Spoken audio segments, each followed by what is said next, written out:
مصيبة.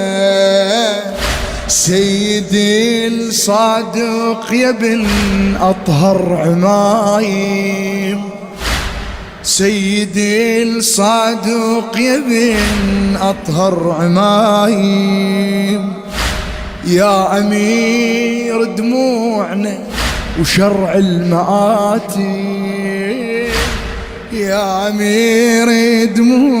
بسم الله الرحمن الرحيم.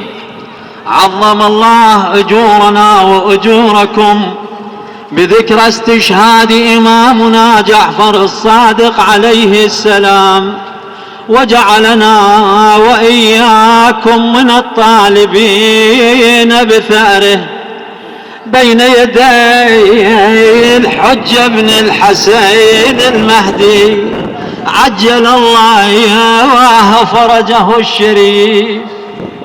قال إمامنا الصادق عليه السلام: كل الأعمال بين القبول والرد إلا الصلاة على محمد وآل محمد. اللهم صل على محمد وآل محمد. بسم الله الرحمن الرحيم. الحمد لله رب العرش العظيم، وصلاتنا وسلامنا على نبينا الصادق الأمين جد الحسن والحسين أبي الزهراء محمد.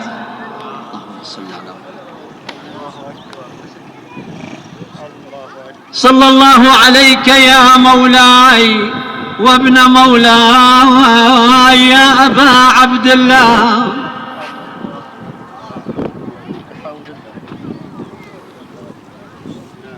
صلى الله عليك يا مولاي يا مسلوب العمامة والرداء، يا غريب يا مظلوم كربلاء. لعن الله الظالمين لكم من الأولين والآخرين، أهل جهنم والنار أجمعين. يا ليتنا كنا من الفائزين بشفاعتكم سيدي، ونفوز فوزا عظيما. تبكي العيون بدمعها المورود حزنا لثاوي في البقيع الغرقدي. تبكي العيون بدمعها دما لفقد مبرزين من آل أحمد مثله لم يفقد. أي النواظر لا تفيض دموعها له أركان دين محمد، هدت ونيب الحزن قلب محمد. أنا جفن العين أيها المعزون، ركز إمامكم الصادق سلام الله عليه في حركته على التمكين وتقوية الأصول العلمية والجذور الفكرية، مع أخذ دوره الرسالي كإمام معصوم مفترض الطاعة. لا إله إلا الله الحليم الكريم، لا إله إلا الله العلي العظيم. سبحان الله رب السماوات ورب الأرضين، سبحان الله رب السماوات ورب الأرضين السبع وما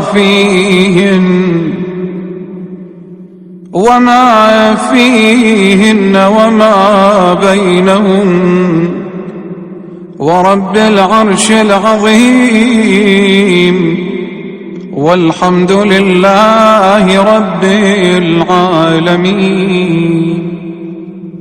اللهم اغفر لي ولوالدي وارحمهما كما ربياني صغيرا واجزهما بالإحسان إحسانا وبالسيئات عفوا وغفرانا برحمتك يا أرحم الراحمين.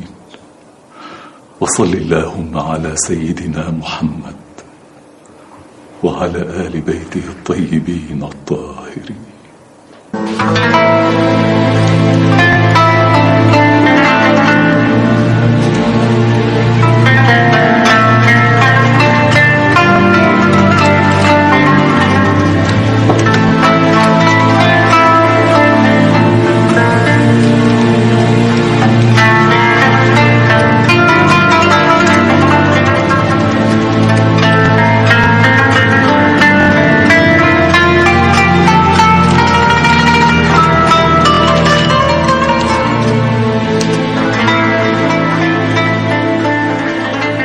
أحسنت يا ابن حيان.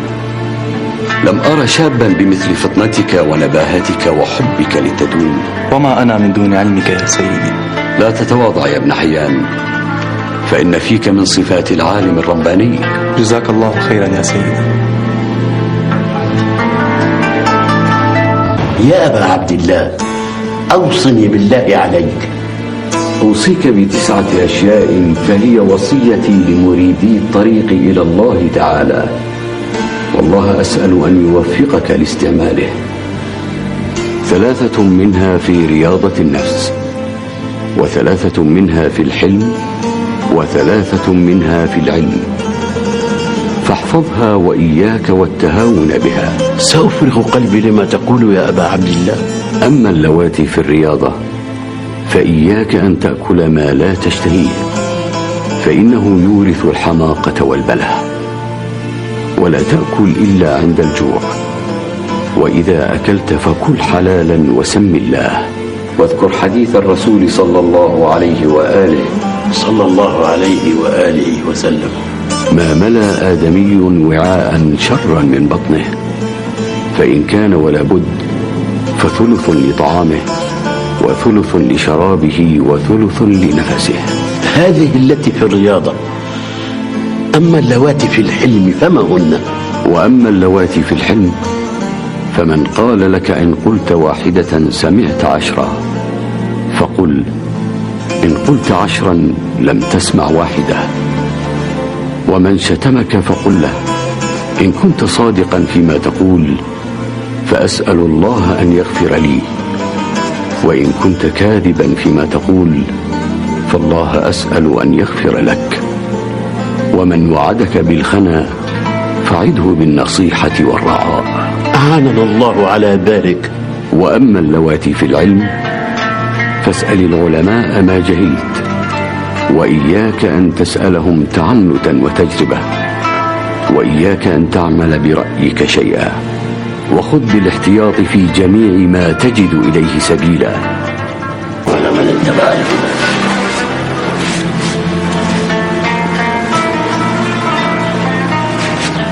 السلام عليكم. وعليكم السلام ورحمة الله.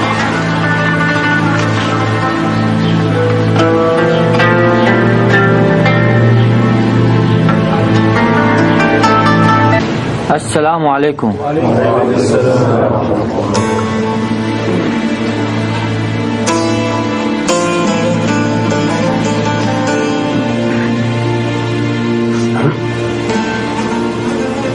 ما لك يا أبا مهزم؟ لقد أغلطت في الكلام مع أمك ليلة أمس.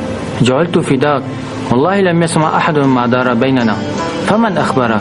أما علمت يا أبا مهزم أن بطنها منزل قد سكنته، وأن حجرها مهد قد غمسته، وأن ثديها وعاء وغذاء قد شربته. لا تغلظ لها بعد اليوم يا أبا مهزم، واعتذر لها عسى أن تصفح عنك.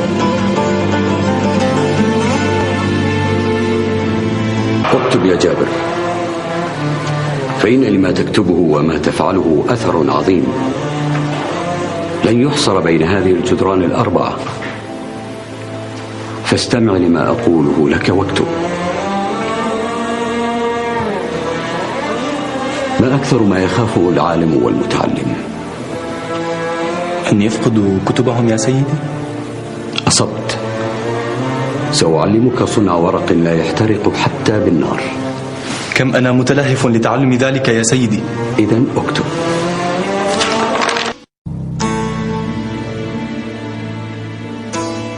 ما بك يا جعفي؟ يا سيدي، حدثني أبوك محمد بن علي ب70 حديثا لم أحدث بها أحدا قط ولا أحدث بها، فلما مضى عليه السلام ثقلت عنقي بما سمعت منه وضاق بها صدري، ولا أدري أحدث غدا أو أصبر.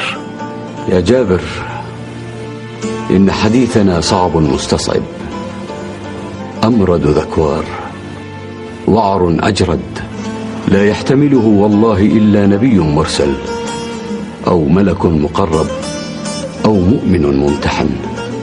فإذا ورد عليك يا جابر شيء من أمرنا فلان له قلبك فاحمد الله، وإن أنكرته فرده إلينا أهل البيت، ولا تقل كيف جاء هذا وكيف كان، فإن هذا والله الشرك بالله العظيم.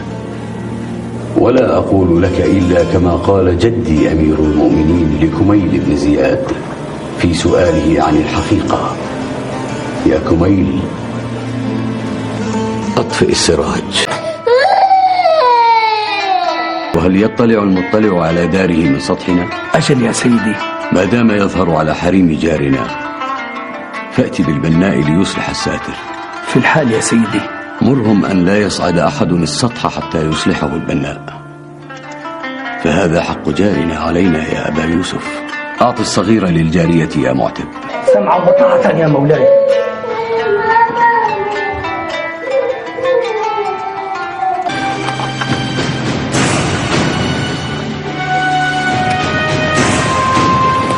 يا معتب،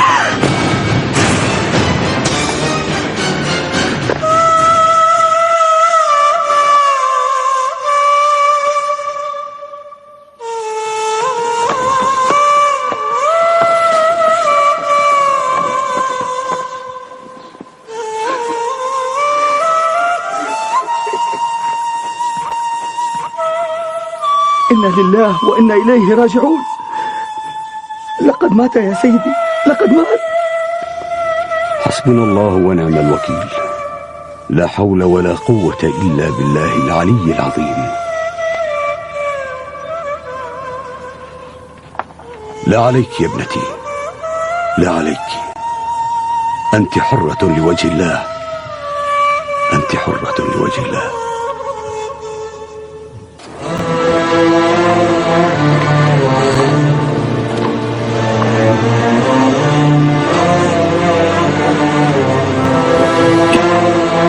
لم أرك مهموما يا أبا عبد الله كما أراك اليوم. نعم، قد نهيت أن يصعدوا فوق البيت، فخرجت وإذا بجارية من جواري ممن تربي بعض ولدي قد صعدت السلم والصبي معها، فلما نظرت إلي ارتعدت وتحيرت، وسقط الصبي على الأرض فمات. هذا قضاء الله يا أبا عبد الله، قضاء الله. صبرك الله.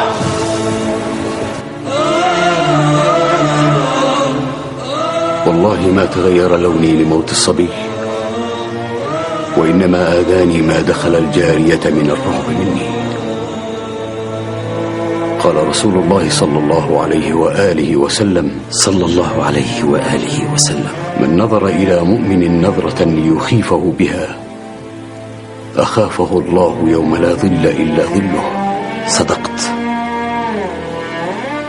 أعان الله قلبك على مصابك. إنا قوم نسأل الله ما نحب في من نحب فيعطينا، فإذا أحب ما نكره في من نحب رضينا. قد مرت أيام ولم نرك يا أبا هارون. رزقنا الله بولد بعد طول انتظار يا مولاي. بارك الله تعالى لك فيه. وماذا أسميته؟ أسميته محمدا يا مولاي، تيمنا برسول الله صلوات الله عليه وآله. محمد محمد محمد، بأبي أنت وأمي يا رسول الله. بعظمته الزكية. لا يا أبا هارون، أنشدوا كما تنشدون. انظر على جدة الحسين فقول يا عظمه الزكية، يا أعظم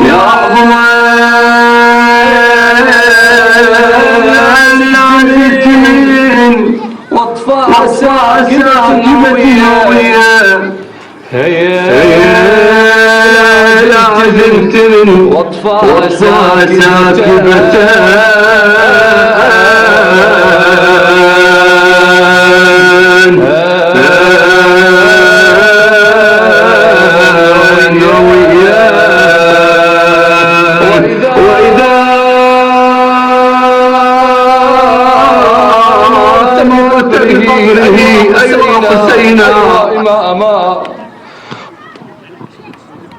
يا موالين، لقد كان الإمام جعفر بن محمد الصادق عليه السلام تحت أنظار السلطة العباسية الجديدة التي أخذت السلطة الأموية في كل شيء، الظلم والاضطهاد وتحريف الدين ومحاربة أهل البيت عليهم السلام والتضييق عليهم،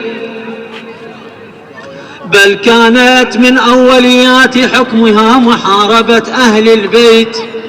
فحاول المنصور قتل الإمام الصادق 7 مرات، وكان الإمام يدعو بدعاء جده الإمام الحسين فينجيه الله تعالى.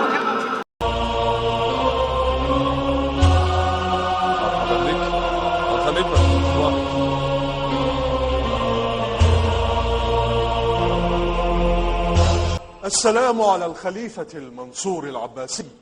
وعليك السلام يا أبا حنيفة. تفضل واجلس، تفضل. أطال الله في عمرك يا مولاي.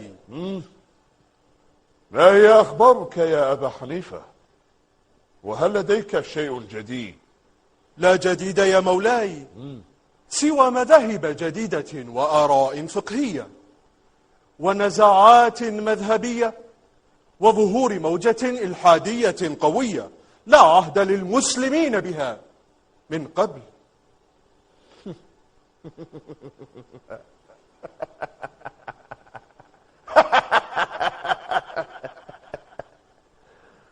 موجة إلحادية؟ ومن يتزعم هذه الموجة الإلحادية يا أبا حنيفة؟ ابن أبي العوجاء وأبو شاكر الديصاني وعبد الله بن مقفع وعبد الملك البصري. ومما لا شك فيه بأن هؤلاء الملحدين وأرباب المذاهب ذهبوا إلى جعفر بن محمد لكشف شبهاتهم وللمناظرة فيما بينهم، وجعفر بن محمد يكلم كلا منهم باختصاصه ويدينهم من كلامهم. أليس هذا الذي تريد أن تقوله؟ أجل يا مولاي، ولكن كيف كان يتكلم معه؟ والله هذا ما أردت قوله، وقد كان يكلم المسلم بالكتاب والسنة، والفيلسوف بالفلسفة والحكمة، والطبيعي بالطبيعة، والطبيب بالطب، وهكذا. كفى! يا أبا حنيفة. لبيك سيدي. وهل جعفر بن محمد كغيره من الفقهاء أم هو فوق مستوى الجميع؟ يا أبا حنيفة هلم إلي. السمع والطاعة يا مولاي.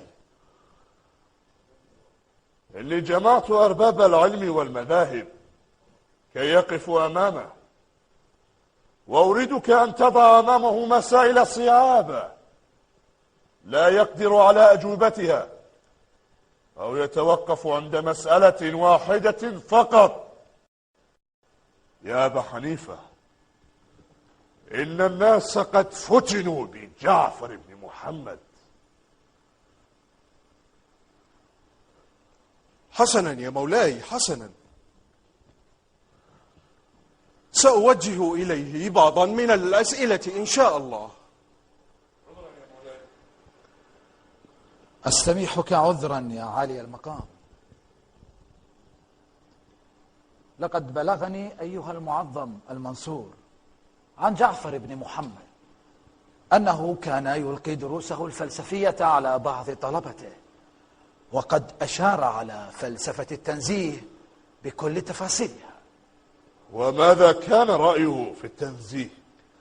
لقد قال يا عالي المقام: من زعم أن الله في شيء أو على شيء، أو يحول من شيء إلى شيء، أو يخلو منه شيء، أو يشتغل به شيء، فقد وصفه بصفة المخلوقين. والله خالق كل شيء لا يقاس بالقياس ولا يشبه بالناس، لا يخلو منه مكان ولا يشتغل به مكان، قريب في قربه، ذلك الله رب العالمين لا إله غيره. قل لي أيها المستشار. أمرك يا سيدي. وهل نفى شبهة الجسم والصورة؟ بكل أسف أجل. لقد قال: إن الجسم محدود متناهي، والصورة محدودة متناهية، فإذا احتمل الحد احتمل الزيادة والنقصان، وإذا احتمل الزيادة والنقصان كان مخلوقا. يا للروعة، آل محمد وما ينطقون. يا مولاي يا مولاي، على رسلك، لا تنسى إنه جعفر بن محمد ابن علي ابن الحسين ابن علي ابن أبي طالب. أعرف ذلك حق المعرفة. عفوك فلا حاجة لي إلى ذكره، هل فهم؟ عفوك أيها الخليفة المعظم. أيها الخليفة المعظم، تمالك نفسك وهدئ من روعك، فإن ليلتك هذه هي ليلة الانتصار، وستغمرك السعادة إن شاء الله. أيها الأمير، لا تكتئب، فلا حاجة للأضراس في عقدة تحلها الأنامل. صدقت يا قاضي القضاة، صدقت. مولاي الخليفة، جعفر بن محمد. جعفر بن محمد أين هو؟ في القصر. فليدخل. أهلا به ومرحبا. حسنا يا مولاي، حسنا. تفضل يا أبا عبد الله، تفضل.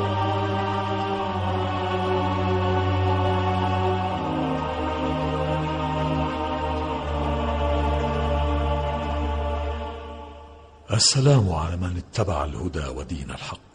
عليك السلام. وعليك السلام يا أبا عبد الله. تفضل يا ابن العم واجلس ها هنا.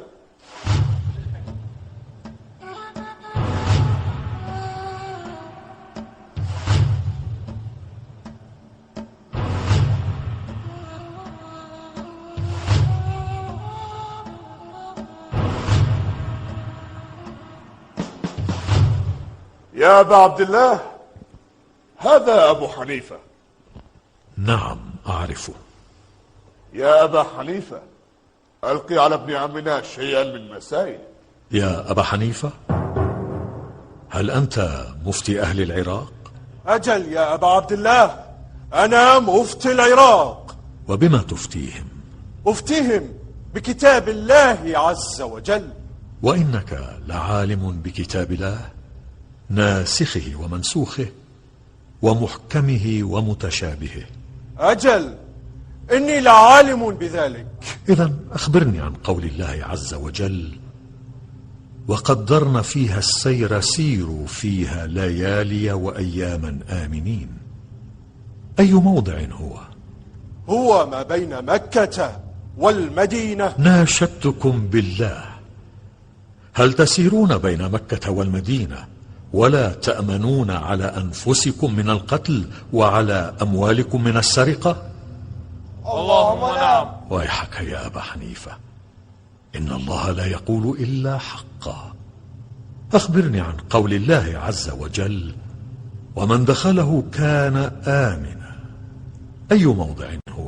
ذلك بيت الله الحرام. ناشدتكم بالله، هل تعلمون أن عبد الله بن الزبير وسعيد بن جبير دخلاه فلم يأمنا القتل؟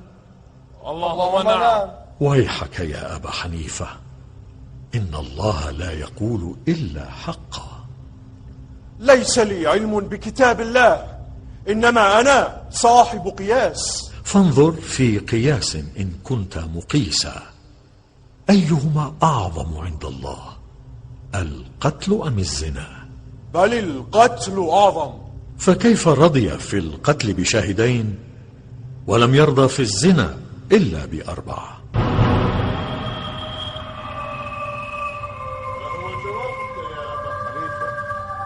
الصلاة أفضل أم الصيام؟ بلا شك الصلاة أفضل. فيجب على قياس قولك أن على الحائض قضاء ما فاتها من الصلاة في حال حيضها دون الصيام، وقد أوجب الله تعالى عليها قضاء الصوم دون الصلاة. يا أبا حنيفة، أيهما أضعف، المرأة أم الرجل؟ المرأة أضعف. فلما جعل الله تعالى للرجل سهمين في الميراث وللمرأة سهما؟ أيقاس ذلك؟ أجب يا أبا حنيفة، أجب. يا أبا عبد الله، إنما أنا صاحب رأي. إذن قل لي، ما ترى في رجل كان له عبد فتزوج وزوج عبده في ليلة واحدة، فدخلا بامرأتيهما في ليلة واحدة، ثم سافرا وجعل امرأتيهما في بيت واحد، وولدتا غلامين فسقط البيت عليهم، فقتل المرأتين وبقي الغلامان. أيهما في رأيك المالك، وأيهما المملوك، وأيهما الوارث، وأيهما الموروث؟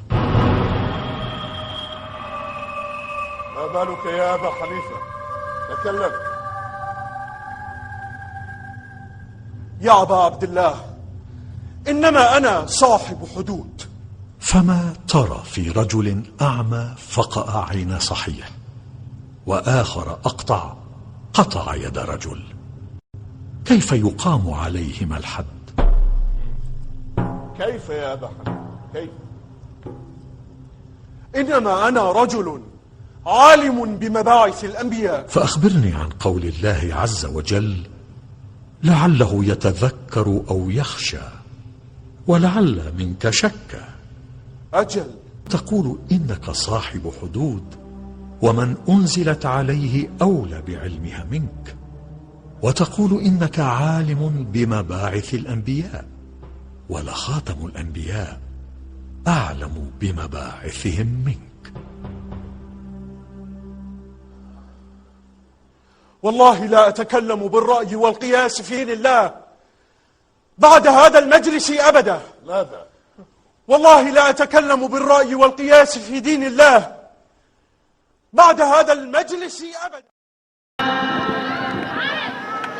حدثت بعض المناظرات مع الإمام الصادق من قبل الزنادقة الذين دعاهم المنصور الدوانيقي.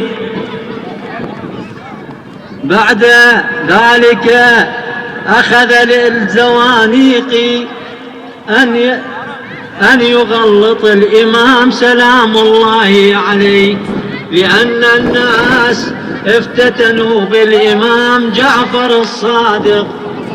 بعد ذلك أجهز عليهم الإمام سلام الله عليه وأخرسهم.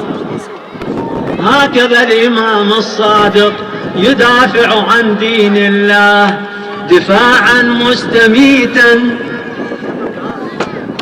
وكلما يدخل عليه زنديق منكر للحق يلزمه الحجة ويخرج ذليلا مغلوبا. أيها الوزير، فليدخل الزنادقة والملحدون. هيا.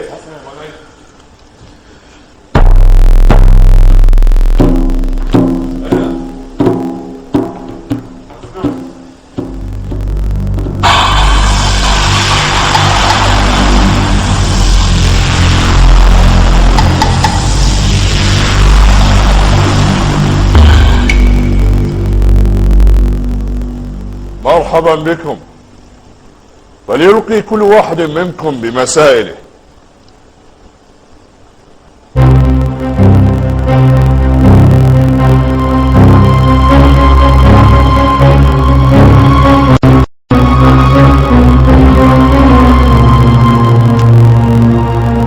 يا جعفر بن محمد، أرأيت الله حين عبدته؟ ما كنت أعبد شيئا لم أره. فكيف رأيته إذن؟ لم تره الأبصار بمشاهدة العيان، ولكن رأته القلوب بحقائق الإيمان. لا يدرك بالحواس ولا يقاس بالناس، معروف بغير تشبيه. أليس هو قادرا يظهر لهم حتى يروه فيعرفوه فيعبد على يقين؟ ليس للمحال جواب. يا جعفر بن محمد، كيف هو الله الواحد؟ واحد في ذاته، فلا واحد كواحد، لأن ما سواه من الواحد متجزئ، وهو تبارك وتعالى واحد لا يتجزأ ولا يقع عليه العد. فلأي علة خلق الله الخلق وهو غير محتاج إليهم ولا مضطر إلى خلقهم، ولا يليق به العبث بنا. خلقه لإظهار حكمته وإنفاذ علمه وإمضاء تدبيره. فكيف لا يقتصر على هذه الدار دار الدنيا فيجعلها دار ثوابه ومحتبس عقابه؟ إن هذه الدار دار ابتلاء ومتجر الثواب ومكتسب الرحمة، ملئت آفات وطبقت الشهوات ليختبر فيها عبيده بالطاعة، فلا يكون دار عمل دار جزاء.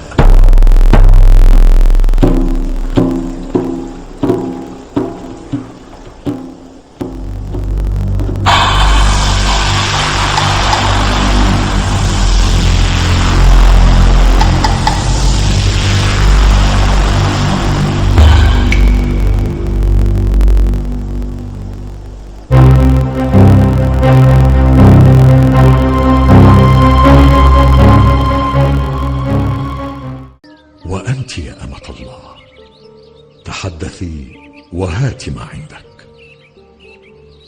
سيدي يا أبا عبد الله، لم يعد زوجي يهتم بشؤوننا، ولم يعد يهنأ بالجلوس في الدار، وإن جلس فسرعان ما يغلبه النعاس. لقد ديست كرامتي تحت قدميه، أراه دوما عبوسا قمطريرا يتنابز بالألقاب ويسيء إلى أهلي وعشيرتي، ويمد يده على وجهي ولا يدرك حرمة هذا الفعل الشنيع. يغل يده ويحرص على ماله حرصا لا حدود له، ولا ينظر إلى حوائجنا، ولا يجلب قوت يومنا إلا بعد آهات وعويل. ولقد بلغ الأمر يا ابن رسول الله إلى أنني أخرج وحدي من البيت كي أشتري طعاما لي ولأولادي. رغم ذلك كله أردت منه التبسم وحسن المعاشرة، أردت منه المودة والإخلاص، لكنه يا سيدي لا يسمع عقيرتنا. تأملوا وتفكروا. وكيف ذلك يا ابن رسول الله؟ هل قرأتم القرآن؟ بلى يا ابن رسول الله. هل قرأتم قوله تعالى: ومن أعرض عن ذكري فإن له معيشة ضنكا؟ بلى يا سيدي، قد قرأنا ذلك. إن لله عقوبات في القلوب والأبدان، ضنك في المعيشة ووهن في العبادة، وما ضرب عبد بعقوبة أعظم من قسوة القلب. سيدي، أعترف إليك بجرمي، لقد طاش عقلي ولم أنهي عن ضربها، إلا أن الله تعالى قد أشار بالضرب في محكم كتابه الكريم حينما قال: واللاتي تخافون نشوزهن فعظوهن واهجروهن في المضاجع واضربوهن. أليس كذلك؟ ألا يتجاوز الضرب بالسواك. هذا إذا انعدمت الفائدة المرجوة بعد تجاوز نطاق المضجع. ماذا سيدي؟ ألا يتجاوز الضرب بالسواك وهو عود صغير لا يتجاوز طول الإصبع الواحد. نعم، ومع عدم الجواز بترك أي أثر على الجزء المضروب. لقد قال جدي رسول الله صلى الله عليه وآله وسلم: أي رجل لطم امرأته أمر الله عز وجل مالكا خازن النيران فيلطمه على حر وجهه 70 لطمة في نار جهنم. استجير بالله. وأي رجل منكم وضع يده على شعر امرأة مسلمة سمر كفه بمسامير من نار. وأحسن الصحبة لها فيصفو عيشك. ومن أجل ذلك يا ابن رسول الله شلت قواي أن أصلح أمري، فليس لي نجاة سواكم أنتم يا أهل بيت النبوة ومعدن الرسالة. اتقوا الله ولا تتبعوا خطوات الشيطان، إنه لكم عدو مبين. إنه ليس منا من لم يملك نفسه عند الغضب. الغضب يا مولاي؟ الغضب مفتاح كل شر، وهو جمرة من الشيطان توقد في قلب ابن آدم. وإن أحدكم إذا غضب احمرت عيناه وانتفخت أوداجه ودخل الشيطان فيه. فإذا خاف أحدكم ذلك من نفسه فليلزم الأرض، فإن رجز الشيطان ليذهب عنه عند ذلك. والله يا ابن رسول الله لا أملك نفسي عند الغضب، فلربما سببت وقذفت وضربت. إذا غضبت فتذكر غضب الله عليك. احرق على جعفر بن محمد داره. فلما وصل الرسول إلى الوالي قام الوالي بأمر جنوده بحرق الدار على الإمام سلام الله عليه وأهله.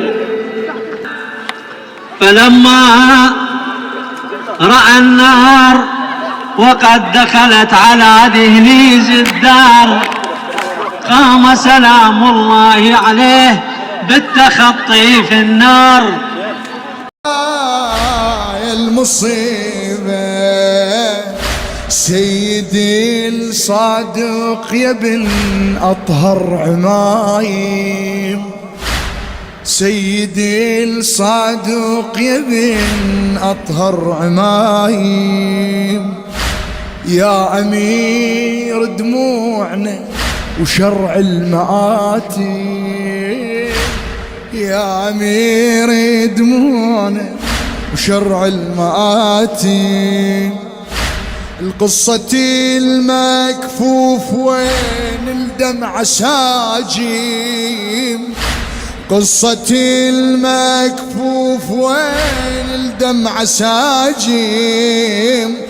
بسد حجاب بدارك يمنى شغف واطي، بسد حجاب بدارك يمنى شغف واطي. قد ما شجج روحي الحكي ما يبقى صوت من البكي. للفاطميات للفاطميات ولا يجرح بكي غيرتك، يجرح بكي غيرتك. الحال الغريبة عمتك يا موسيبيات يا موسيبيات. يا المصيبة